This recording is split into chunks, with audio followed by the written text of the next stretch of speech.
Toujours un plaisir de vous retrouver pour Parle Jazz. Bon mercredi. Et aujourd'hui, sur le panel, Luc Doucette qui est avec nous pour cette émission du milieu de semaine. Bonjour Luc. Bonjour Seb, bien content d'être de retour en studio. C'est toujours un plaisir. Absolument, même si la journée est maussade, il neige pas, on se plaint pas. On va parler de plein d'affaires. Absolument. Eh bien, il y a différents sujets à aborder aujourd'hui.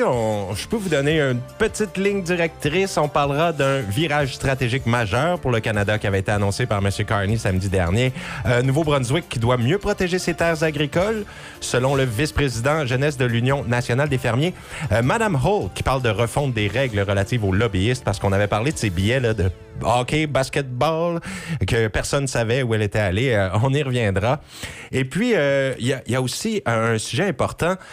Sans la centrale de Point-le-Pro, ça a l'air que le Nouveau-Brunswick serait dans le trouble. Société de la Couronne a présenté un scénario hypothétique si Point-le-Pro fermerait.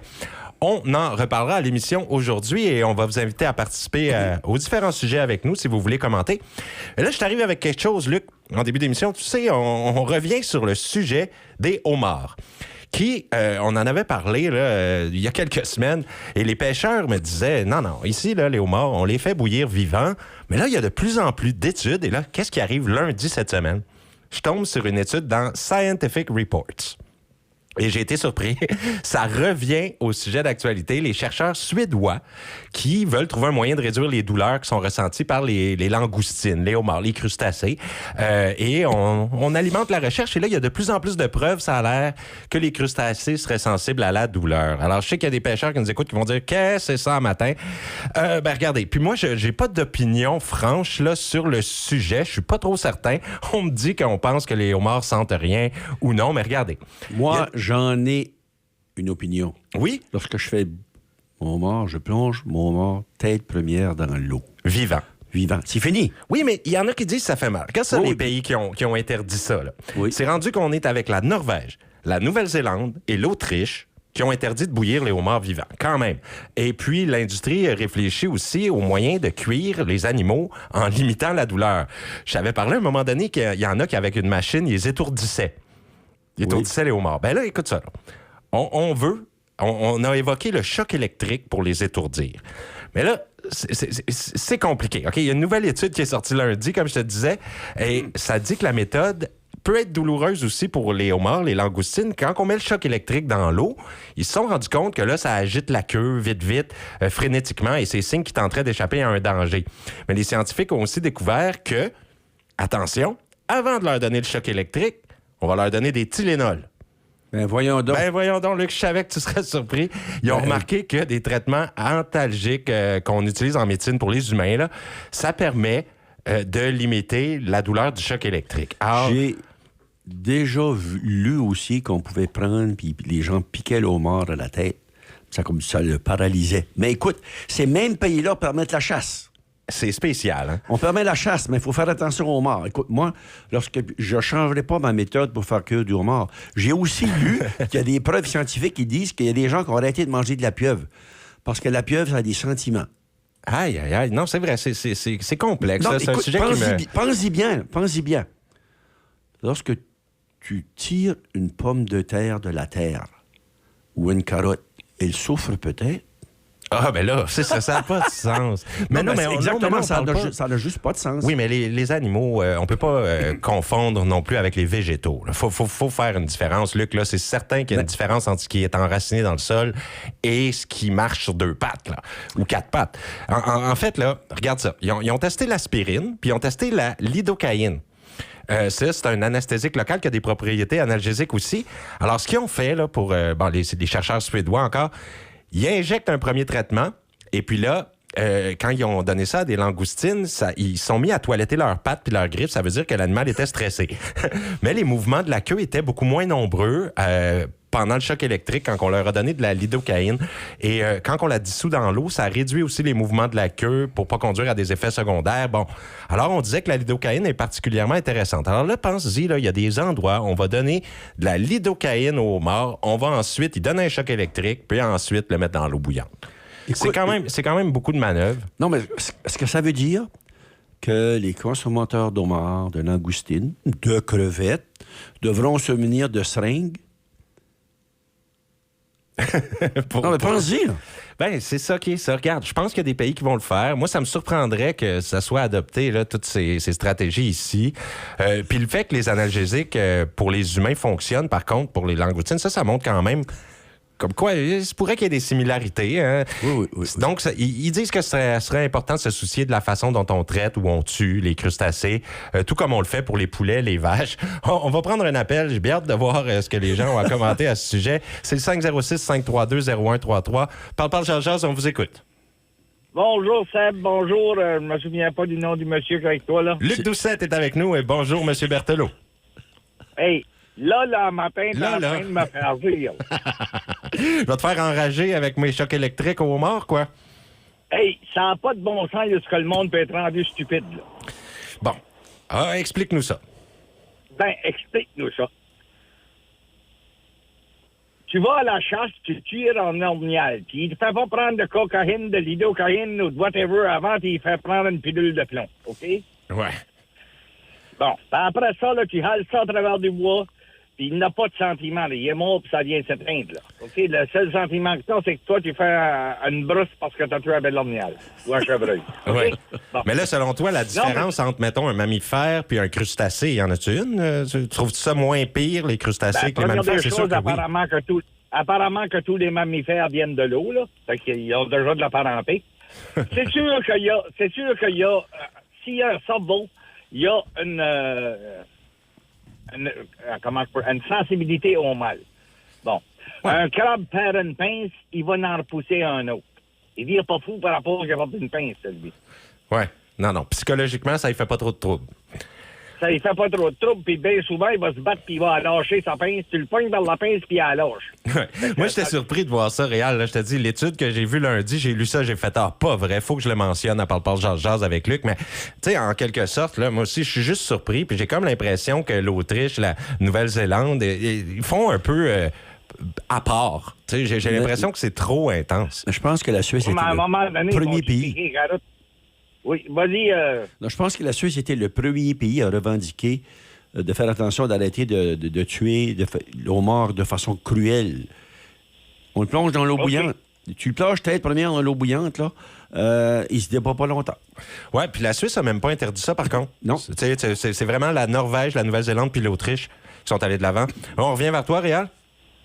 Oui. Moi, là, ce que je me pose comme question, là, OK, ils veulent pas stresser trop, la langoustine ou le homard, là, ils vont y donner une piqûre. Ils vont y donner un choc électrique. Tout ça, là, c'est dans l'eau, là. Ils vont y donner un choc électrique. La queue se laque de battre, là. À un moment donné, bon, là, ils vont une planter dans l'eau. Hey, comment? Il fait 3 tortures au lieu d'une. Ouais, en tout cas, ça a l'air que ça limite là, les gestes de douleur et tout ça. Non, pour vrai, Réal, je sais pas quoi ajouter là-dessus. Je pense que les pêcheurs ici vont se dire qu'est-ce que c'est que cette histoire. Et j'ai entendu là, que la plupart des gens vont continuer là, la tradition, en fait. Là. On met les homards dans l'eau bouillante. C'est tout comme... Moi, ce que je me pose comme question, ces 3 pays-là, là, OK?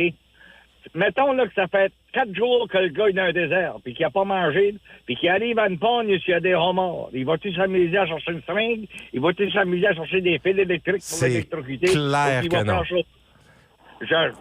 Des bonnes chances que non.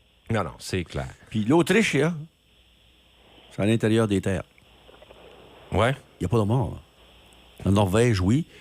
Probablement la mer du Nord. Nouvelle-Zélande, s'il y a du homard, il y a peut-être des langoustines ou des crevettes ou des choses comme ça. Mais je pense pas qu'il y a d'homard. Ouais. Ben, l'étude dont je te parle, c'est les langoustines là, qui ont testé. Oui, OK, oui. Ouais, mais bon. Ouais, mais langoustine par homard, il n'y a pas une grosse différence, là. Non. Ouais. Eh bien, on verra. S'il y a des gens qui appellent encore pour commenter cette histoire de homard qui a de la douleur, on en reparlera. Mais Réal... Je te dis que prends un bain à 140 degrés là, au lieu de 120, là, puis tu vas voir que ça chauffe. C'est clair, oui. Hey, mais je vais aborder un autre point avec vous, messieurs et Réal. Peut-être que si ça t'interpelle, tu pourrais commenter avec nous. J'ai vu la Énergie NB qui a sorti un scénario hypothétique. Qu'est-ce qui arriverait si la centrale de Point-le-Pro fermait? Et puis là, ils nous disent que ça mettrait le Nouveau-Brunswick complètement dans le pétrin. Et puis, je vais aller prendre un autre appel aussi. Quelqu'un veut parler avec nous. C'est peut-être sur le homard, alors on va le prendre tout de suite. Parle, jazz, on vous écoute. Oui, allô. Bonjour. Vous êtes malade, vous autres. Prendre puis tuer le homard avec de l'électricité.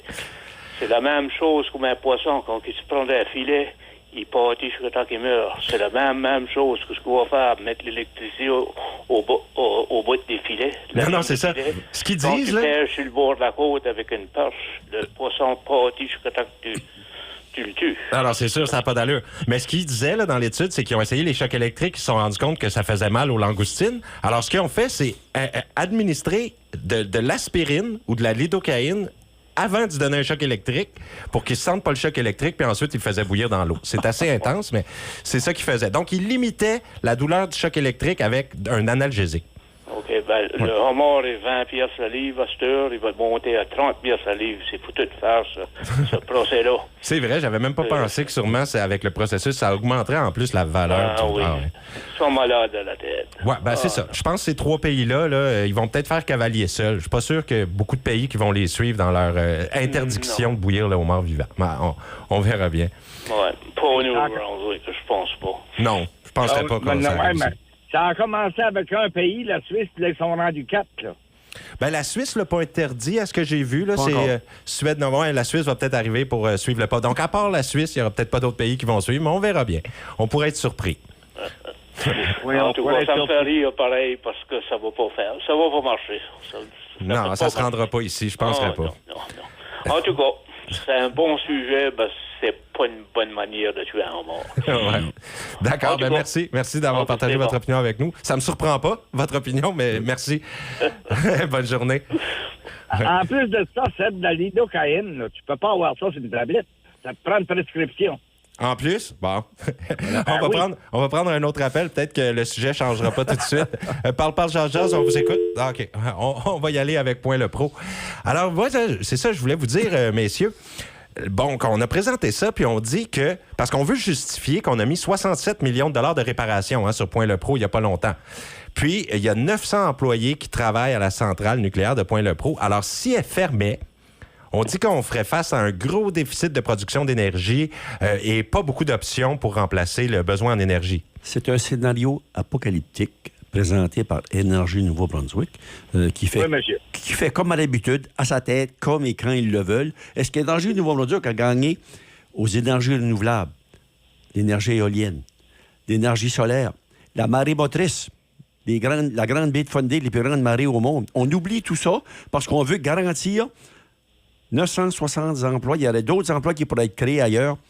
Centrale, Pointe-les-Pros, c'est un gros sac vide où on continue à mettre de l'argent sans fin. Ils disent que c'est pas parce qu'on veut pas du tout aller vers le solaire et tout ça, mais ils disent qu'on n'a pas le temps pour répondre à la demande en énergie qui est criante. Comme par exemple, ils disent que si on perd les services de la centrale Point-le-Pro, c'est 715 mégawatts, ça entraînerait des déficits dans l'immédiat. Puis les documents qui ont été soumis comprennent un rapport de Brattle Group. Ça, c'est une firme d'experts américaine qui ont réalisé l'analyse du scénario hypothétique. Financé par qui? Payé par qui l'évaluation? Par Énergie Nouveau-Brunswick. Ouais. Ils disent que pour 2028, 2029 et 2030, il y aura un gros déficit d'énergie si on cessait la production. Puis on demande, on suppose une croissance modérée de la population puis un hiver plus clément, mettons, là, dans les meilleures conditions. Il y aurait un manque à gagner d'à peu près 73 mégawatts pour 2030, puis pas pour les années précédentes. Mais dans le scénario dans lequel on aurait une demande élevée, bien là, le manque à gagner dépasserait 1000 mégawatts et jusqu'à 1574 mégawatts pour 2030. Alors, on dit qu'on manquerait d'énergie et qu'il faut assurer la fiabilité. 250 mégawatts qui sont destinés à un centre de données américain qui va s'installer à Saint-Jean-Nouveau-Brunswick. Ça, c'est pour l'intelligence artificielle? Exactement, ces choses-là. C'est bien d'avoir des centres de données, mais le Québec, eux autres, ils en veulent des centres de données. OK, vous voulez un centre de données, vous voulez vous installer chez nous?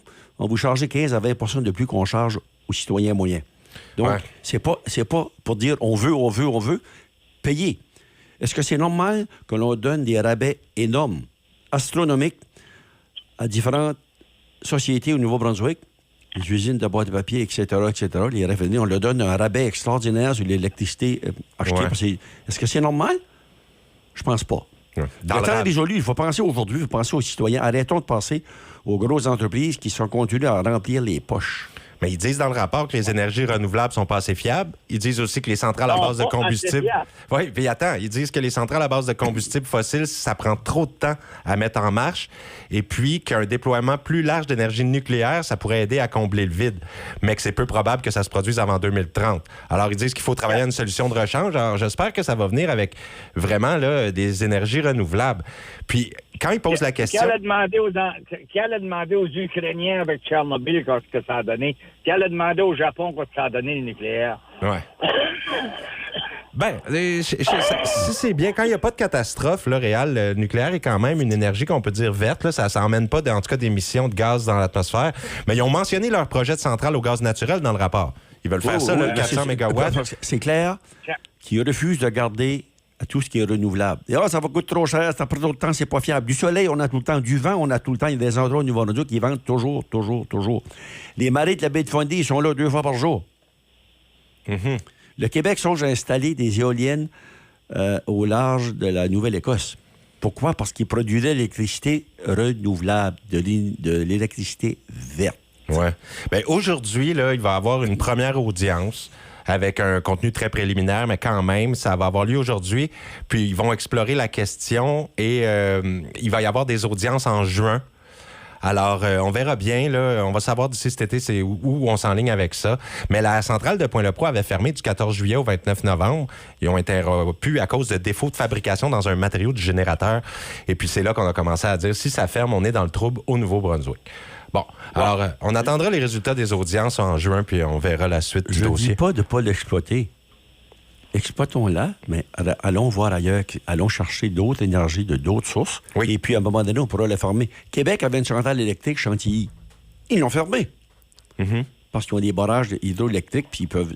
Le Québec, Hydro-Québec, est le numéro reconnu mondialement comme producteur d'électricité. Ce sont les experts mondiaux. Ils disent que ça prend une solution de rechange, mais ils parlent de leur centrale au gaz à Tentramont. Regarde, Oui.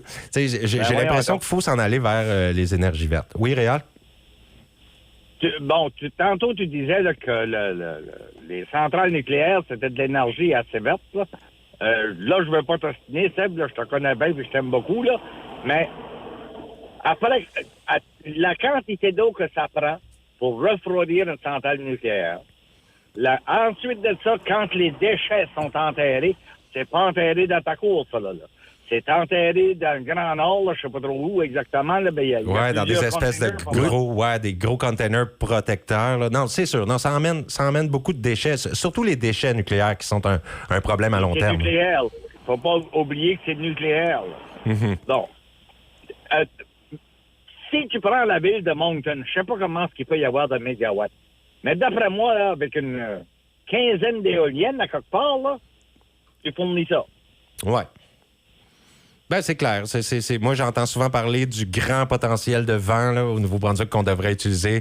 J'espère qu'ils vont nous arriver avec les solutions de rechange. Il faut que je vous lâche. OK. Ben, merci, Réal. Je suis bien d'accord avec monsieur. Arrêtons de penser ce qui se faisait dans le passé. Pensons ce que l'avenir nous réserve. Moi, je connais quelqu'un qui a un camp de chasse dans le bois, puis il a décidé que cette année, il montait sur une éolienne. Il dit, l'éolienne va fournir les panneaux solaires pour qu'on puisse continuer à avoir Starlink. Mm-hmm. Une petite éolienne installée par un homme tout seul va fournir les panneaux solaires pour un camp de chasse qui pourra avoir Starlink et l'électricité aussi. Là, c'est intéressant, ça. Fait, écoute, lorsque tu vas par Edmundston, tu vois là, dans les montagnes, ce qui s'est passé dans les monts, il y a plein d'éoliennes. Ça commence à se multiplier. Puis, la compagnie Irving songe à installer des parcs éoliens. Ben ça, c'est intéressant. Parce qu'ils le font, là, c'est pas parce qu'ils vont perdre de l'argent, parce que ça va être rentable. Ben tant mieux. Puis moi, vrai. J'ai hâte de voir aussi Jacques Giguère qui réagira si on peut avancer vers l'éolien au Nouveau-Brunswick. Il va être tellement fier. Exactement. Puis moi, les pros énergie du Nouveau-Brunswick, là, j'en ai soupé. Je vais faire une indigestion là-dessus. C'est une compagnie, oui. Ça appartient au gouvernement du Nouveau-Brunswick, mais c'est géré comme Société de la Couronne. Ils font ce qu'ils veulent, comme ils le veulent, quand ils le veulent. Ils se foutent de tout le monde. On prend un autre appel, Luc? Oui. Quelqu'un veut se joindre à nous? Parle, jase, on vous écoute? Allô, c'est moi qui est revenu. Bon. Hey, je vais amener un autre sujet à vous, messieurs. J'avais parlé il y a 2 semaines avec Jason de Mme Holt, qui avait reçu des billets pour aller voir des matchs de hockey de la Ligue nationale puis un match de basketball. Puis c'était clairement du lobbying, là, parce que elle avait annoncé une grande affaire, une grande stratégie minière, puis elle reçoit des billets de hockey d'une compagnie minière. Donc, tout ça semblait un peu conflit d'intérêts. Alors là, Mme Holt a promis qu'on va refaire les règles relatives aux lobbyistes, parce que le commissaire de l'intégrité de la province a dit que, bon, on empêchait de divulguer publiquement la présence là, des premiers ministres à des matchs. Alors, Mme Holt a dit que les modifications seront dévoilées à l'Assemblée législative le mois prochain. Ce même parti, ça en était pris à la ministre et à la sous-ministre du Tourisme qui avait accepté des billets pour du basketball à Boston, ces choses-là. On fait exactement la même chose. Lorsque je travaillais comme fonctionnaire, on ne pouvait pas accepter un cadeau de 10 $. Ça ne se faisait pas. Ça ne se faisait pas. Mais je ne comprends pas que nos dirigeants trouvent que c'est... Même si elle a vérifié que le commissaire à l'éthique, oui, c'est comme correct. Non, c'est pas correct. C'est pas correct. Ben, ils vont permettre là, que, mettons, elle reçoive des billets, mais c'est rendu qu'on va le savoir. Tu comprends? Ils vont rendre ça public, je pense, avec ces nouvelles lois qu'elle va sortir le mois prochain. Parce qu'au départ, là, ils ne savaient pas du tout.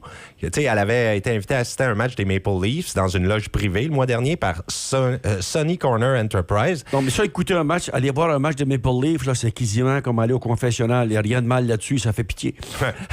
Bon. Ouais. Mais non, mais c'est quand qu'on a posé... C'était une punition. Ouais, ça, on va dire que c'était une punition. Mais bon, mais les Maple Leafs font pas les séries. Mais les questions qu'on a posées au sujet des billets, c'est ça qui a amené à comprendre qu'elle était allée à d'autres billets avant, parce qu'à d'autres matchs avant, on ne l'aurait pas su. Elle avait des billets pour un match des Bruins le 15 mars au TD Garden, qui ont été payés par International Seafood and Bait, une entreprise basée à Shippagan. L'autre entreprise qui avait donné Sunny Corner, c'était à Miramichi. Puis 3 avril, elle a assisté à un match des Trailblazers contre les Raptors de Toronto. Et puis les billets provenaient de Tom Liston, un investisseur technologique, membre du conseil d'administration d'Opportunité NB, puis président de la collecte de fonds pour le World's Oldest Basketball Court Group à Saint-Stephen. Et puis il fait pression actuellement sur le gouvernement pour obtenir 6 millions. Alors on comprendra que c'est vraiment du lobbyisme. Là, le commissaire à l'intégrité, Charles Murray, a déclaré que le bureau avait divulgué toutes les invitations avant de partir, mais aucune n'a été divulguée publiquement. Alors, c'est ça. Là, il a dit que les 3 incidents s'apparentaient à des tentatives de lobbying. Alors, Mme Holt, le mois prochain, va changer les lois. Moi, ça me dérange énormément. Ouais, ben moi, je trouve que c'est acceptable. Ils n'ont pas de raison d'accepter ça. Si t'es pas capable de te payer un billet, mais vas-y pas. Tu penses qu'elle devrait même pas accepter les... Pas du tout. Des cadeaux. Ouais. Si on ne permet pas à un fonctionnaire d'accepter une bouteille de scotch ou un panier de pommes parce qu'il a fait du beau travail pour bien aider quelqu'un, on ne devrait pas accepter plus. Mme Holt, le premier ministre ou qu'un autre haut gradé du gouvernement, un ministre ou sous-ministre. Point final. Ben, il va y avoir plus de transparence là, à compter du mois prochain. Puis on a appris que M. Higgs était allé voir des matchs aussi. Là. C'est ça. Non, c'est pas la première personne. Là. Ça se fait depuis le début des temps. Depuis le temps que le monde existe. Exactement. Ouais, c'est ça. Mais là, ce sera rendu public, là, je crois. Alors, on pense qu'il y a un certain avancement. Ça, c'est, moi, j'ai de la misère. Quand ils disent on va mettre de la transparence, puis on va mettre de la transparence. Écoute, un parlement, là, quand il y a une assemblée parlementaire, là, ils vont poser 15 fois la même question, ils ont 15 réponses différentes, puis il n'y en a jamais une qui est la vraie. Ouais, c'est dur à suivre, les rouages de la politique. Puis je voudrais juste faire un point, après ça, on n'en parlera plus, là, oui. NB New Brunswick. Oui. Ils parlent de mettre des énergies solaires. Ils ont même eu un programme avec les particuliers pour mettre des panneaux solaires, puis ils sortent de leur compteur.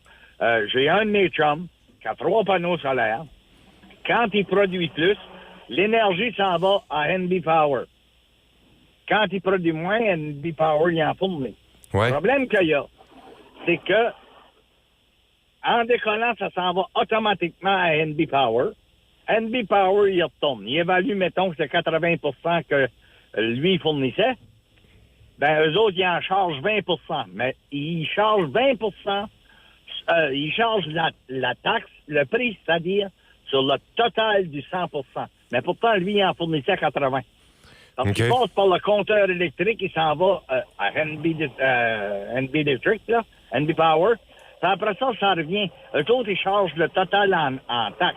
Donc, c'est sur la taxe qu'ils se font avoir, là, les gens qui produisent l'énergie solaire à la maison. Oui. OK. Ah, c'est une autre affaire qui sonne injuste. Non, c'est Ben, sûrement ça pas fait rien juste. qu'injuste. Ouais. Ça OK. serait, moi, je peux te garantir de quoi qu'un compteur se fera arracher dans le mur. Hein. Ouais. Puis il y en a beaucoup qui se sont opposés aux nouveaux compteurs et tout ça.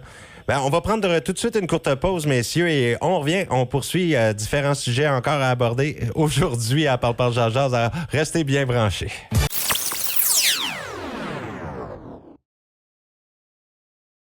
Vous écoutez Parle Jazz, mercredi 15 avril, milieu de la semaine, milieu du mois. Luc Doucette est avec nous, Réal Berthelot aussi au bout du fil. Vous pouvez nous appeler pour vous joindre aux discussions au 506-532-0133. D'ailleurs, quelqu'un t'a écrit quelque chose, Luc, concernant le sujet qu'on a abordé ce matin? Énergie du Nouveau-Brunswick. Oui, premièrement, je vais faire juste pour dire, lorsque je parlais des carottes qui pouvaient souffrir, là, c'est une farce. Je sais qu'une carotte, ça ne OK. souffre pas. D'accord. Mais C'est- ce que c'est la bien de personne le me dit, mentionner. on parlait d'énergie du Nouveau-Brunswick, Pointe-la-Pro. Bon, les pros, vas-y, sans gêne. Ça veut dire que c'est des gens qui sont d'accord avec ce que l'on dit, que Pointe-la-Pro, vraiment, c'est fabuleux de penser qu'on a vraiment besoin de Pointe-la-Pro à toujours, que c'est la seule source possible d'énergie. Regardons ailleurs. Tant qu'on dit que ça va coûter trop cher, ça prend tout le temps, puis on n'avance pas, on reste dans le même piège qu'on est tout de suite. Mais vous n'êtes pas d'accord que Pointe-le-Pro nous amène dans l'immédiat la quantité d'énergie qu'on a besoin, puis on va en avoir besoin Non, tout de jusqu'à suite, temps on en a besoin. C'est Ben, ça, regardons ailleurs, puis allons pas approuver la construction d'une énergie, d'une centrale à gaz près de Sackville, compagnie américaine, Hey. construite par une compagnie américaine, puis qui va utiliser du gaz américain. Là. Voyons donc, réveillons-nous. Mais ça, ils ont dit qu'ils vont de l'avant, veut pas. Hein. Ça va y aller. Là. La centrale de gaz, je crois qu'ils vont la mettre sur pied, même s'il y a de l'opposition. Si les communautés autochtones disent on arrête, ça pourrait retarder la construction. OK. Ouais, c'est vrai qu'il y a encore des approbations à avoir. Absolument, Hein. C'est pas absolument. clairé, mais je sais que j'avais vu un message passer du gouvernement qui disait on va aller de l'avant avec ça. Ah, on se Coûte que fout coûte, ouais. royalement de l'acceptation sociale. OK? Parce que les gens ne la veulent pas. Les gens ne la veulent pas. Les gens vont cogner pour leur puits. Ça va demander, ça va produire 500 mégawatts. On parle, ça va consommer beaucoup, beaucoup, beaucoup d'eau. Donc, ça pourrait être dangereux pour la nappe phréatique. On en Puis il y parle. a les émissions, Oui, là, oui. les émissions polluantes. Plus l'eau utilisée. 250 mégawatts va aller pour le centre de Dunlas-Saint-Jean. Un autre 125 mégawatts qu'on veut vendre à la Nouvelle-Écosse. On fait tout ça pour 125 mégawatts pour nous. Écoute, avec l'énergie solaire, l'énergie éolienne, on pourrait en produire 125 Ouais. mégawatts. J'ai hâte qu'on soit plus avancé là, dans ces projets d'énergie verte. Mais il y a un Dieu- monsieur Gagnon qui est expert à l'Université de Moncton qui parle souvent contre cette idée-là d'énergie du Nouveau-Brunswick. À un moment donné, ça serait peut-être sage d'inviter le professeur Gagnon ici. Oui. Et M. Berthelot, vous vouliez ajouter quelque chose? Oui. Moi, en 1988-89, dans ces coins-là, là, OK, on a fait un parc. Ben, on a fait. Ils ont fait un parc éolien de 72 éoliennes sur le mont Bouchard à Carleton, sur mer, en Gaspésie. Ça a pris un été. C'est rapide. OK? C'est rapide. Mais ça a pris un été installer les éoliennes. Mais là, bien sûr, il y a eu du bûchage de fait pour nettoyer le terrain, etc., etc. Là. Bon, ça, là, on était payés pour le faire, ça, le bûchage. Moi, j'étais bûcheron, OK? Après ça, ben, j'ai été escorte sur les camions qui charriaient les éoliennes. Mais 72 éoliennes, mettons dans 6 mois, là. OK? Parce qu'il y avait plusieurs personnes là, qui travaillaient là. Il y avait une éolienne tous les jours qui se faisait monter à un moment donné. Mhm. Qui viennent pas me faire croire qu'avec la grandeur du Nouveau-Brunswick, la population qu'il y a, ils sont pas capables de trouver un spot à quelque part, ça ne bordera pas personne, là. OK? Puis de faire ça vite. Ouais. Puis comment ça lui prendrait 2 ans? Ils peuvent planter 150 éoliennes, ça ne borde pas personne.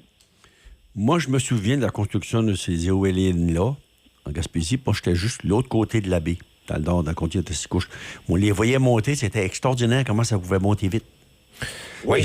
Ah non, c'est vraiment... Écoute, c'est pas dur, il faut de la volonté politique. Un point, c'est tout. Ouais. Mais il y a des gens qui ont appelé récemment, dans les dernières semaines, lorsqu'on a parlé d'éoliennes, qui me parlaient de la crainte que ça avait, notamment en Ontario, à un moment donné, changé toute la trajectoire des oiseaux. Puis les oiseaux migrateurs qui sont pris dans leur routine, là, puis que ça les déboussole. Oui, on connaît les oiseaux migrateurs, on sait quelle est leur routine, on sait quelle trajectoire, quel trajet qu'ils prennent. Ça serait vérifions auprès d'experts. Demandons au conseil d'experts. Les experts vont dire construis à tel endroit. Donc, va 15 km plus à gauche ou 15 km plus à droite, puis ça va régler le problème. Un point, c'est tout. Regardez, j'ai reçu un courriel. Et en passant, mettons, tu prends des oiseaux migrateurs, là. Oui. Si les avions les pognent à 15 000 pieds, là, une éolienne, ça a juste 400 pieds, là. Oui, mais regardez, c'est ça. Je reçois un courriel là, concernant les éoliennes, un auditeur qui nous écoute. Il dit les éoliennes au large dans la mer, c'est pas vraiment une énergie verte. Savez-vous combien d'huile et pétrole il faut pour la maintenance de ces éoliennes soi-disant vertes? Et il nous dit, sans compter les effets néfastes sur les fonds marins, la vie marine, en plus de la maintenance, il y a un bris, ça va coûter combien à réparer? Et est-ce qu'elles sont assez solides pour résister à un ouragan? Donc, oui. Ça, c'est des arguments, là. Comme je te dis, il y a beaucoup de gens qui sont contre. Et puis, j'ai quelqu'un au téléphone qui veut se joindre à nous. Alors, on va prendre un appel. Parle, jase, on vous écoute. Parle, jase, on vous écoute? Oui, bonjour. Bonjour. Je voulais juste poser une question. Qu'est-ce qui est arrivé avec le projet de la boucle atlantique? Boucle Atlantique. On en a parlé pendant un petit bout. Ça a été mis de côté. Hein? On n'avait pas cette collaboration entre les provinces de l'Atlantique pour transférer l'énergie. Faudrait s'informer qu'est-ce qui en arrive, parce que je pense que ça a comme tombé à l'eau, là, où j'en entends presque tombé. plus. Là, on parle à un moment donné de le ressusciter. C'était une idée du gouvernement fédéral qui voulait aller de l'avant avec ça. Ça aurait assurer une énergie toujours disponible pour les 3 provinces maritimes. Ça aurait été pour compenser, là, pour s'y pointe le Proferme, par exemple. Exactement. Ouais. Exactement. L'électricité, elle est déjà produite. Elle est là, l'électricité. On l'a produit. Le projet Boucle Atlantique paraissait un excellent projet, puis tout d'un coup, on était elbows up, Canada first, puis là, ça a disparu complètement. Moi, ce que je pense qui arrive là-dedans, là, monsieur, c'est qu'il y a tout le temps quelqu'un qui essaie d'avoir un petit peu plus de couverture qu'un autre, là. Ah, bonne idée. Et c'est sûr que le gouvernement fédéral favorisait cette initiative-là. Puis je pense que ça, c'était très important qu'on regarde ça à nouveau. Parce qu'on ne peut pas continuer où on va tout de suite. Il faut cesser. Parce que regardez, je cherche là en même temps que je vous écoute et que je vous parle. Pour la boucle atlantique, là, il y a un article qui date d'octobre 2023 où ça dit « La Nouvelle-Écosse abandonne la boucle de l'Atlantique ». On a aussi... C'est pas mal 2023, là, presque tout ce qui sort. Boucle Atlantique, le Nouveau-Brunswick, pas fâché en octobre. Ça en parlait beaucoup en octobre 2023 et on dirait que c'est là que ça a comme tombé à l'eau un peu le projet. Du moins, là, dans les recherches rapides que j'ai fait présentement. Donc, ouais, là, c'est quelque chose qu'il faudrait trouver les raisons là, pourquoi ça s'est abandonné, cette idée de boucle atlantique. Merci de le mentionner aujourd'hui. Oui, Réal? C'est parce que ça devait être rentable que ça a été abandonné. OK. Ça serait pas rentable selon les évaluations? Ça serait rentable. C'est rentable. C'est très rentable. L'électricité, elle est déjà produite. La preuve, c'est qu'on en vend aux États-Unis. On en vend aux États-Unis, on en vend un peu partout. Mettons-le chez nous, puis après ça, on verra. Le surplus, on le vendra aux États-Unis. Ouais. Ça, je suis d'accord avec toi. Je sais pas c'est quel monsieur, si c'est Luc ou le monsieur au téléphone, là. Oui, c'est au téléphone. C'est au téléphone, OK. Monsieur, moi, je suis d'accord avec vous à 100%, surtout avec le traitement que les États-Unis nous fait présentement, là. Je dirais, wow, on coupe la ligne ici, là, puis on va se servir en premier, puis après ça, on verra pour vous autres. Bien, ça, je tiens à mentionner que je trouve ça intéressant que vous ayez mentionné la boucle atlantique parce que moi, je vous promets de faire des recherches à ce sujet puis de revenir avec vraiment tous les détails. Comment ça se fait là, qu'on n'avance pas avec ce projet de boucle atlantique avec les différentes statistiques? Le monsieur, moi, j'avais dit ça plus tôt, puis je le redis. Pourquoi favoriser les compagnies américaines? On a des contrats avec les États américains. À un moment donné, si on a besoin de l'énergie, on va diminuer les contrats. Puis à un moment donné, on va mettre fin au contrat ou on ne va pas les renouveler. Pensons au Nouveau-Brunswick. Les États-Unis, actuellement, c'est sûr que ce n'est pas tous les Américains qui pensent comme le président qui est dérangé, là, qui croit que tous les autres pays du monde sont des ennemis, sauf Poutine. Puis la Hongrie, mais la Hongrie, son chum n'est plus là à la tête de la Hongrie. Et il s'en prend tout le monde. Il s'en est pris au pape cette semaine. La semaine dernière, Ils considèrent les Canadiens comme des ennemis. C'est compliqué maintenant d'aller aux États-Unis. Il faut que tu sois prêt. Si tu arrives là, tu n'as pas ton téléphone cellulaire et ta tablette, ils vont demander ton nom, tes coordonnées, puis ils vont vérifier si tu as dit quelque chose comme le président Trump, mais ils vont te questionner pendant des heures, ils vont te refuser l'entrée aux États-Unis. Est-ce que c'est normal? C'est un pays voisin. Chaque fois qu'il y avait des désastres aux États-Unis, les premiers répondants, les premiers qui étaient là pour aider, c'était le Canada. Lorsque Trump a émis ses premiers tarifs là, sur le Canada, nos avions canadiens étaient en train d'éteindre les feux de forêt, les feux de broussailles en Californie. Donc, ils nous oublient complètement. Premièrement, il n'y a pas de mémoire. Je pense qu'il fait de la démence, parce que d'une journée à l'autre, il ne sait pas qu'est-ce qu'il dit ou il change d'idée. C'est dur à suivre. Non, c'est sûr. C'est un président assez clownesque. Mais en fait, les gens ont voté pour lui, ça se poursuit, puis on verra s'il y a des élections de mi-mandat. Mais messieurs, je vais emmener avec vous, parce que Jacques Giguère n'est pas là cette semaine, parce que lui, il promouvoit dans les salons du livre son livre, là, Revenir sur Terre. Absolument. Ça parle de sa maison, zéro carbone, tout ça. Et je sais qu'il avait parlé beaucoup en faveur de la protection des terres agricoles, tu sais, au pays. Et puis là, Nouveau-Brunswick, il y a le vice-président jeunesse de l'Union nationale des fermiers, Alexis Légère, qui est propriétaire d'une ferme, lui, à Caraquette, la ferme Les Racines Légères. Puis lui a dit qu'il faut mieux protéger les terres agricoles et que présentement, il y a juste le programme PITA qui identifie l'offre d'une certaine protection là, pour les terres. L'inscription, c'est volontaire pour les gens qui inscrivent, mais ils disent qu'il y a seulement 4 % des terres agricoles de la province qui sont inscrites, selon le ministre Pat Finnegan. Donc, on parle de protéger plus les terres agricoles. Puis ce plan-là, PITA, ça permet aux agriculteurs de reporter le paiement de l'impôt foncier provincial sur les terres, les bâtiments agricoles et le paiement sur une partie de l'impôt municipal et local aussi. Donc, ce serait intéressant là, que les gens inscrivent leurs terres sur ce registre, en quelque sorte. C'est pas seulement intéressant, c'est important. On voit nos terres agricoles disparaître l'une après l'autre. Qu'est-ce qu'on voit? On voit des constructions, on voit des immeubles, on voit des terrains de camping, oui. On voit toutes sortes de choses, des terrains de golf. Oui, c'est bien un terrain de golf, 2-3 mois par année au Nouveau-Brunswick. Pensons à nos terres agricoles. C'est le poumon de la planète, les terres agricoles, avec les forêts. Il faut les protéger. Au Québec, là, il y a une zone agricole là, qui est mise, je pense que c'est 200 pieds chaque... toutes les terres agricoles, première des choses, sont protégées. Puis, comme moi, personnellement, là, j'ai une maison que je peux vendre, mais avec le terrain seulement. Je peux pas vendre le restant du lot, là. Ouais. Le terrain, c'est 24 000 pieds carrés. Bon. Puis, le restant est protégé. Tu peux pas te construire là, à part que si c'est pour de l'agriculture. Oui, puis je trouvais ça intéressant parce que ce qu'il fait à Caraquette, Alexis Légère, il collabore avec la Ville puis la Commission de services régionaux de la péninsule acadienne, puis ils veulent répertorier toutes les terres agricoles de la région, puis mettre une zone qui permettrait de les protéger parce que là, présentement, il n'y a rien... à l'heure actuelle, un conseil municipal pourrait changer le zonage. Tu sais, on a vu ça. Là. Oui, et puis, donc, il n'y a rien qui protège vraiment. Puis on sait que ça se passe aussi à Memramcook avec un projet. Absolument. Il y a un changement de zonage aussi. Alors, il dit qu'il faudrait une loi provinciale avec un peu plus de mordant qui fait que ces terres-là resteraient effectivement agricoles. Puis on regarde la superficie totale des fermes au Nouveau-Brunswick a diminué de 84 % en 100 ans. Là. Si on regarde de 1921 à 2021, dans ces 100 années-là, on a perdu 84 % des terres agricoles. Donc, c'est clair que ça prendrait une forme de protection. J'ai pas 100 ans, mais j'ai vu ça. Je l'ai vu à différents endroits dans la province. C'est extrêmement malheureux. Nos grands-parents se réveilleraient, là, ils ressusciteraient, ils en pleuraient. Ouais, je vais vous donner un exemple vraiment proche, là. Moi, je reste dans le coin de Notre-Dame, OK? Puis en passant, là, je décolle du Costco, là, puis que je m'en vais par chez nous, là. Il y a beaucoup de terres agricoles qui sont en train de se bâtir des blocs d'appartements là-dedans, des maisons neuves, puis des maisons, là. Je te parle pas de... Il faudrait que ça soit vraiment protégé. Je dis pas que quelqu'un qui arrive je veux pas faire de racisme ou quoi que ce soit, là, qui arrive d'un autre pays, qui décide de se bâtir sur une terre parce que c'est beau, mais un coup qui est rendu 150 maisons de la terre, t'en vois plus, là. C'est du gazon puis tout artificiel. Les animaux, ils s'en vont où? Ben, le monde chiale que les animaux sont dans le chemin, les chevreuils, etc., là, sont dans le chemin. Ben oui, mais vous avez ôté le terrain. Oui, oui.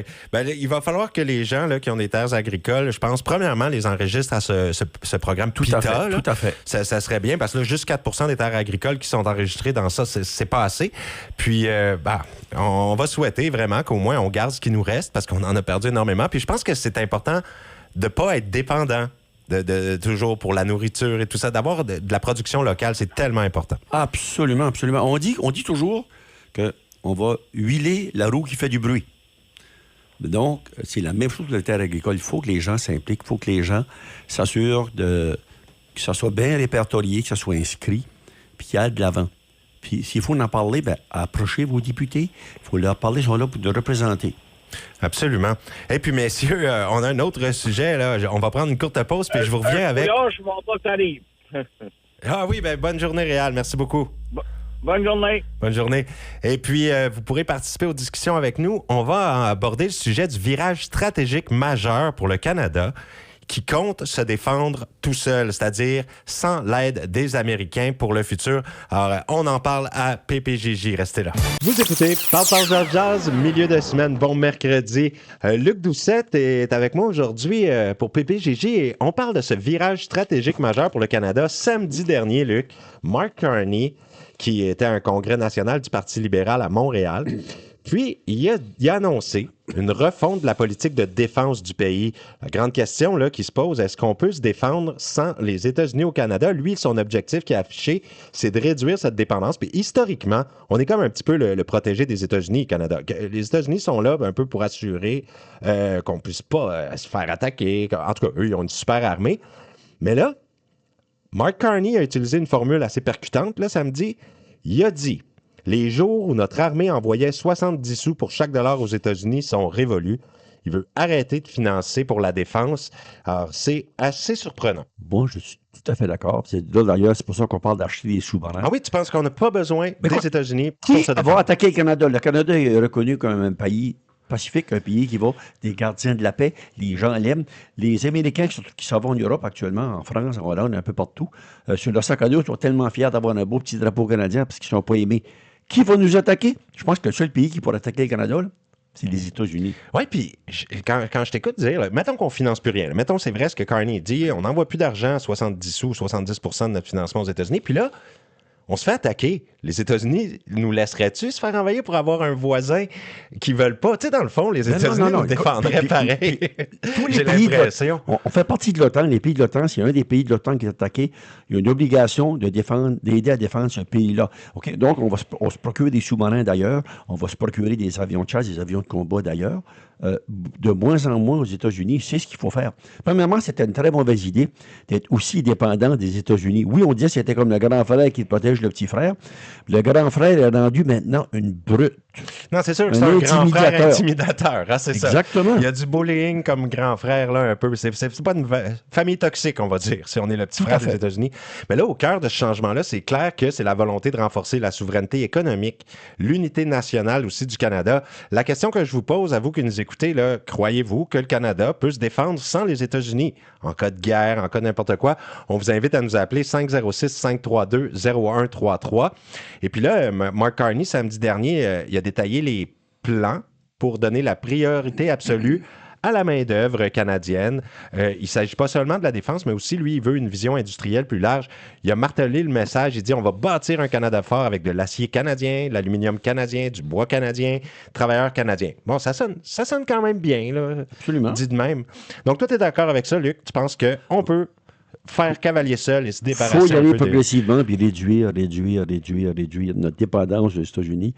C'était malheureux, on était dépendant des États-Unis. C'était tous nos produits, pratiquement, se passaient par les États-Unis. Mais moi, pour la Allons défense, chercher d'autres marchés. J'ai l'impression que oui, économiquement, mais pour la défense, j'avais sérieusement là, l'impression, je te mens pas, là, qu'on en est dépendant, qu'on a besoin des États-Unis, de leur armée, qu'on n'aura jamais la force. Le 70%, on y parle lorsqu'on achète des armes aux États-Unis, lorsqu'on achète des avions aux États-Unis, lorsqu'on achète des avions furteurs aux États-Unis, lorsqu'on achète des sous-marins, des bateaux. Ouais. Fait que beaucoup trop d'argent soyons plus indépendants. On va acheter des avions de la Suède, probablement.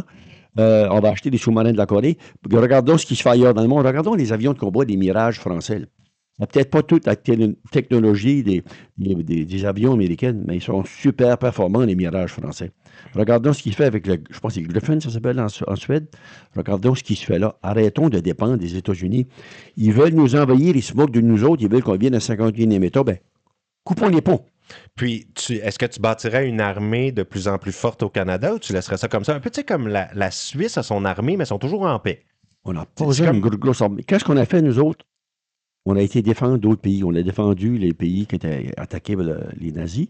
On est allé en Corée pour défendre. On est allé en Afghanistan pour défendre. On n'est pas là pour attaquer, on est là pour défendre. C'est vrai. On prend un appel, 506-532-0133. Je vous rappelle, parle jase. On vous écoute. Oui, bonjour. Bonjour. En revenant sur le Pointe-le-Brooke, moi, je suis vraiment contre Pointe-le-Brooke. Okay. Il y a beaucoup d'argent qui a été dépensé là. C'est vieux, c'est ça. Il faudrait plutôt penser à la nouvelle technologie. Puis, j'ai une idée que je pense que peut-être qu'il y a quelque chose, madame, ça me surprend pas que vous ayez une idée. Vous êtes une vraie mine d'idées. Je vous écoute, ça me fait vraiment plaisir. Je pense que vous ne l'avez jamais entendu. OK. Moi, je suis pour les éoliennes, puis les panneaux solaires. Oui. Pour les éoliennes, ça prend du vent. Puis les panneaux solaires, ça prend du soleil. Oui. Ça prend des terrains pour mettre ça dessus. Là, il y a beaucoup de plaintes que si ils mettent des éoliennes dans l'eau, ça nuit les poissons, la vie marine. Oui, puis c'est ça, il y a quelqu'un qui nous a écrit par courriel concernant ça, là, qui donnait plein d'effets négatifs d'avoir des éoliennes dans l'eau. Vous les verriez plus sur Terre? Oui. Ouais. Puis pour les panneaux solaires,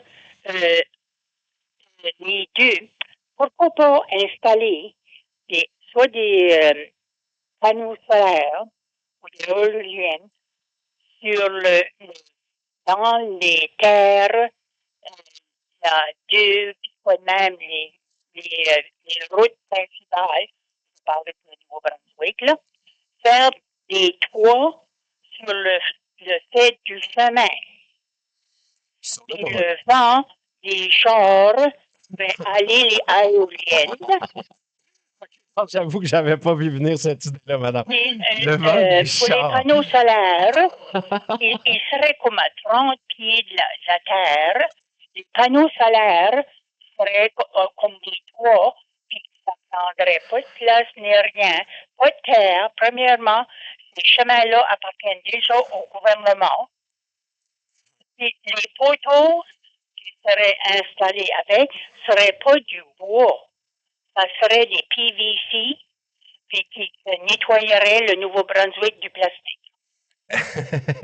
Non, écoutez, du PVC, c'est du plastique. Là, vous utiliseriez, oui, vous recycleriez. OK.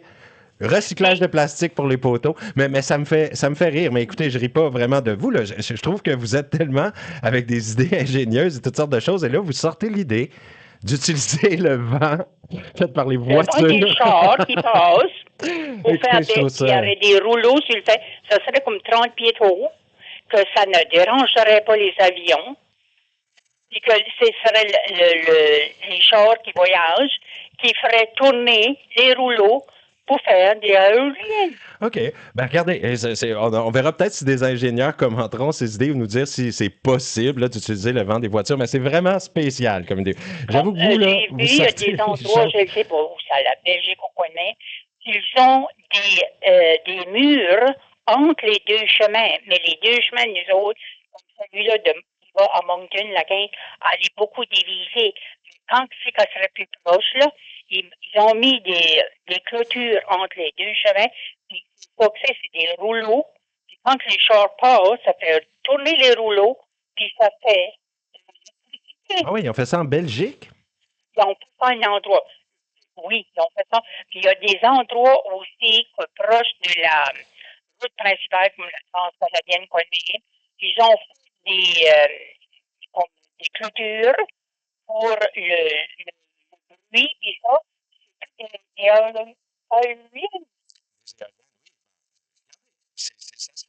un peu, c'est d'utiliser ce qu'on fait utiliser des choses qu'on fait déjà pour produire de l'énergie avec. En tout cas, vous avez toutes sortes d'idées ingénieuses. Puis on fera la suite de ça. J'essaierai de m'informer à savoir si vos idées sont réalisables, du moins dans le meilleur des mondes. Mais merci beaucoup encore une fois d'avoir partagé ça avec nous. Je peux dire mon idée pour ça. Vous venez juste de dire là, pour le Canada. Puis, absolument, oui. J'espère que Carney et les autres qui sont à Ottawa, là, des autres partis indépendants, indépendants verts, j'espère qu'ils vont pas suivre l'idée que Trump a dans le moment d'impliquer la draft. Qu'est-ce que vous voulez dire, la draft? La conscription. La draft pour que les soldats soient en haut de 18 ans d'aller en ah oui, la conscription. Ça a tellement brisé de 18 à 25 ans. Et ça, c'est clair que le plus jeune fils de M. Trump, ils vont trouver toutes sortes de maladies pour qu'il n'y ait pas bien non plus. Ben non, ils vont l'envoyer à quelque part d'autre pour pas qu'il y aille. Mais écoute, ça... Il n'y a pas de raison d'avoir une conscription aux États-Unis. Il y avait la conscription. Les gens devaient faire leur service militaire. C'est arrêté tout de suite après la guerre du Vietnam. Il y a de nombreux Américains qui se sont trouvés au Canada. Ils appellent ça les draft dodgers. C'est quelqu'un qui ne voulait pas, être conscrit. Il se retrouvait. Il y en a un qui vit dans le comté d'Albert, un musicien. Pourquoi? Parce qu'il ne voulait pas aller se battre au Vietnam. C'est pas ma guerre. Ben non, premièrement, Trump n'a pas consulté Carney s'il était d'accord avec l'Iran d'attaquer l'Iran. Carney n'a rien à faire avec ce qui se passe en Iran. Deuxièmement, il n'a pas même été à travers le Congrès. C'est une guerre illégale. À aucun moment, Trump va être pris pour war crimes. Carney participe avec des soldats. On va être impliqué dans ça, nous autres aussi. On n'a pas demandé, le Canada n'a pas demandé pour cette guerre-là. Si Trump voulait attaquer l'Iran pour une ville, le changement de régime, parce que c'est lui qui veut relier l'Iran, mais qu'il fait. Mais j'espère que le Canada va aucunement participer avec une draft, que ceux-là qui ont voté pour Trump, puis tous les membres du Congrès, puis tous les 75 millions là, qui ont voté pour le deuxième mandat, là, c'est plus autres qui vont avoir la draft, participer le premier, donc la draft va être au mois de décembre, cette année, là. C'est eux autres, ces familles-là, qui envoient les personnes pour la draft. Que le Canada ne soit pas impliqué, mais je pense pas. Le Canada n'a jamais dit qu'il va avoir une conscription. Puis l'effet que ça va avoir, comme on a déjà parlé il y a, je sais pas, 2 mois, il y a de plus en plus d'Américains qui ont des grands-parents qui étaient Canadiens. Puis qui changent de nationalité. Puis ils veulent changer de nationalité, ils veulent venir s'installer au Canada, point final. C'est ce qu'on va voir. Il y a beaucoup d'Américains. Regarde, combien de vedettes, de personnalités américaines qui ont déménagé en Europe parce qu'ils voulaient s'éloigner de ce président-là, éloigner de ce que les États-Unis font actuellement. Pas ce que les États-Unis ne sont pas tous comme ça, les Américains, mais ce qu'ils font, ce que le président fait, il ne respecte rien ni personne. Il ne respecte même pas le pape. Non, justement, avec ça qui parle pour le pape. Non, le président Trump a été réélu avec 74 millions, ce qui veut dire que dans le moment, toutes ces personnes-là, toutes les personnes qui sont dans l'âge de servir, seraient les premiers à être draftés, ce qui veut dire qu'il y a 4 personnes par famille, 64 millions multipliés par 4, là. Du monde assez, que le Canada ne pas du tout être obligé de participer, aider, faire n'importe quoi avec la guerre en Iran. Personne n'a voté pour au Canada pour ça. Non, je vous comprends. Et puis, je vais profiter de votre présence, là, madame, chère madame. Et Luc, je vais vous poser une question. J'ai 2 questions pour finir l'émission pour vous deux. OK? Première question. Si, là, comme Luc le disait, on a plein d'Américains qui trouvent leur citoyenneté canadienne puis qui s'en viennent au Canada, est-ce que vous les accueillez chaleureusement? Est-ce qu'on les accueille? C'est comme, venez-vous-en ici. On est fiers de recevoir des Américains qui sont contre le régime américain? Moi, je suis tout à fait d'accord. Allons chercher. Oui, je vous écoute. totalement 100%. Ouais. Premièrement, il y en a qui sont vraiment dans le pétrin là avec les affaires OT pour le déjeuner pour les enfants, puis le pause pour les aînés qui n'ont plus d'assurance, maladie, puis quoi de même. C'est seulement pour lui-même, pour faire la pièce. Il a pris 15 millions, là, puis il veut faire un large honneur à la place de donner ces 15 millions-là pour donner des petits déjeuners aux enfants à l'école, pour ceux-là, nous n'avons pas assez à manger. Ouais. Moi, je suis tout à fait Non, d'accord. moi, je suis d'accord. Regardez, c'est là qu'ils veulent venir au Canada, les Américains. C'est la Ça veut bienvenue, dire hein. qu'ils sont écœurés de tout ce qui se passe. Vous aussi, Luc? Ils sont les bienvenus. Et moi, je dis aussi, allons chercher les cerveaux, allons chercher les universitaires, allons chercher les gens qui ont des expertises dans tel ou tel domaine. Parce qu'il ne faut pas oublier, Trump se vante qui ont eu gagné X nombre de prix Nobel là, aux États-Unis. 70% de ces personnes-là, c'était des gens qui venaient de l'extérieur. Albert Einstein, c'est là-dedans. Etc., etc. Puis là, je vois que Trump vient de faire une annonce, il veut congédier le président de la Fed le mois prochain, Powell, parce qu'il ne veut pas baisser les taux d'intérêt. Trump ne connaît rien à la finance, rien, zéro bonne barre, puis il veut congédier le président de la Fed, mais il n'a pas le pouvoir de le faire. Ben non, ben il y a C'est lui qui l'a nommé, là, c'est lui. 10 fois, puis même un casino qui a été bankrupt. Comment est-ce qu'une personne avec l'âge qu'il avait, puis ci, puis ça, que tu peux aller bankrupt avec un casino, ça veut dire que tu sais pas comment gérer un casino? Il a fait 6 faillites, puis il dit, moi, j'ai commencé à partir de rien, là. J'ai fait un petit prêt, puis j'ai commencé une business. C'est pas vrai. Donc, il a emprunté au moins 1 million de son père, un petit Non, prêt, son 1 père million. qui a Pensez-y, là. Non, il manque comme il respire. C'est très facile de identifier lorsque Trump ment. C'est pas lorsqu'il a juste sa cravate. C'est pas lorsqu'il touche son nez. C'est pas lorsqu'il se pousse les cheveux. C'est lorsqu'il ouvre la bouche. Non, ben là, moi, je suis vraiment pas. Parce que dernièrement, là, depuis une semaine, là, c'est beaucoup fort. On voit qu'il part pour la droite. Premièrement, il a mis une date au mois de décembre. Il veut que je ne veux pas que le Canadien soit impliqué dans ça, de soldats. C'est trop précieux, ces vies-là, pour ils sont ici pour protéger le Canada. Et plus de monde qui refuse de participer avec Trump, de moins de pouvoir qu'il va avoir, puis peut-être le plus tôt il va arrêter. Moi, j'ai des oncles, là, 3 des frères de mon père, qui ont traversé l'Europe durant la Deuxième Guerre mondiale. J'ai 2 de mes oncles, ils sont tous revenus. Un de mes grands-oncles est arrivé avec des blessures, il avait été blessé en Corée. Ils sont allés là pour défendre la liberté. Le Canada n'était pas sous attaque. Là. Ils étaient là pour défendre la liberté, pour défendre les Européens qui étaient sous le joug nazi. Et en 92, j'étais en France, j'ai rencontré ce que j'appelle des héros. J'ai rencontré un vieux monsieur et une vieille madame de 80 ans et plus qui avait été, durant la guerre, il était résistant. Le monsieur disait qu'il faisait tout ce qu'il pouvait pour emmerder les Allemands, pour ralentir leurs avancées. La dame, elle était messagère en vélo, elle traversait les ligues allemandes, pour aller passer des messages. Ils mettaient leur vie en danger à chaque jour pour protéger les Français et les autres Français.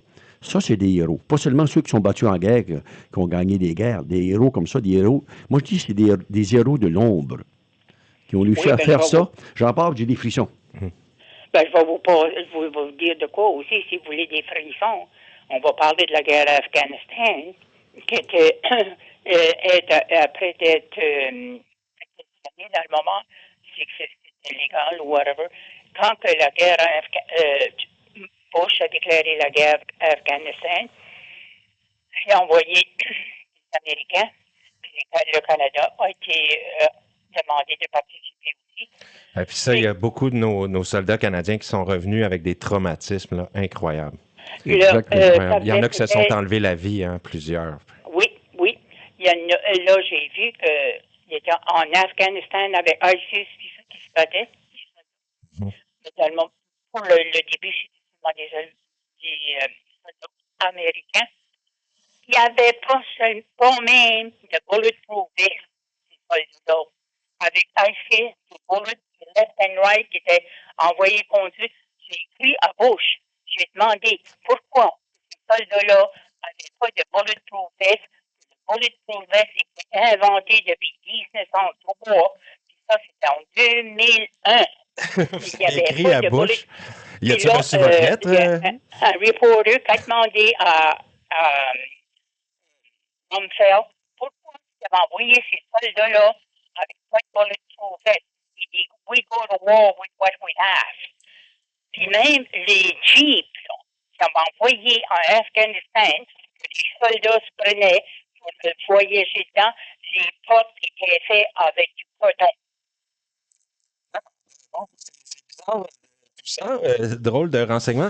Mais déjà, on achève l'émission. On a déjà dépassé, madame. Et puis, je voulais vous remercier beaucoup d'avoir participé avec nous et pour vos idées ingénieuses qui sont toujours très surprenantes. J'espère qu'un jour, à la place de voir de mettre des mots de billions, puis billions, c'est pointe le gros, là, on verrait tous les panneaux solaires sur les routes, les 15, les 120. Alimenté par le vent des chars. Et par le vent des chars, c'est ça qui ferait rouler des rouleaux. Ouais. Ou bien dans les panneaux solaires. Il y a des panneaux solaires, à ce heure, que c'est du matériel, du contact qui colle. Ça serait... puis que les poteaux, s'il vous plaît, les poteaux, oubliez pas les poteaux. Il n'y a pas de poteaux en bois pour arrêter de couper du bois. Je veux que ça soit fait en PVC. Recyclage de plastique. Ben, merci beaucoup, madame, pour tout Bienvenue. ça. Je Bonne vous souhaite journée. une très belle journée. Puis on se reparle bientôt. Bye. OK, bye-bye. Madame a beaucoup de bonnes idées. Moi, je me souviens, lorsqu'il y avait une série qui passait à la télé dans les années 60, ça s'appelait L'île de Gilligan, ou Gilligan's Island. Ouais. Puis il était comme sur une île déserte, là. Puis il y avait Gilligan, puis les autres, puis il y avait le capitaine, puis il y avait le professeur. Lorsqu'il voulait écouter la radio, le professeur avait patenté une bicyclette qui faisait de l'énergie, comme ça, il peut écouter la radio. Donc, c'est toutes sortes des idées. Parce que ça parlait de beaucoup de bicyclettes pour fournir l'électricité au Nouveau-Brunswick. Non, puis des fois, les idées de cette auditrice me font rire, mais regarde, on ne sait jamais. Il peut y avoir des idées qu'elle sort qui finalement seront mises de Les l'avant. grandes inventions, les gens qui ont Ah. fait des grandes inventions, parfois, ils disaient c'est des farfelus ce qu'ils font là. Oups, ils ont dit, mon Dieu, c'était pas un farfelu, c'est un génie. Et on reviendra peut-être semaine prochaine, Luc, ou quand on se reparlera sur l'autre objectif ambitieux que le Canada s'est fixé, hein, parce que Mark Carney avait annoncé ça, qu'il veut vraiment qu'on vise à doubler nos exportations, mais ailleurs qu'aux États-Unis, au cours de la prochaine décennie. Alors, Puis- tout ça sera des sujets à venir éventuellement à l'émission. Mais merci beaucoup, Luc. Merci, et on se revoit la semaine prochaine. Absolument, et belle continuité de semaine. Bon mercredi à vous. Et merci à tous ceux qui sont à l'écoute. Merci à tous ceux qui ont participé. C'est toujours un plaisir. Bon mercredi à l'antenne de CJSF.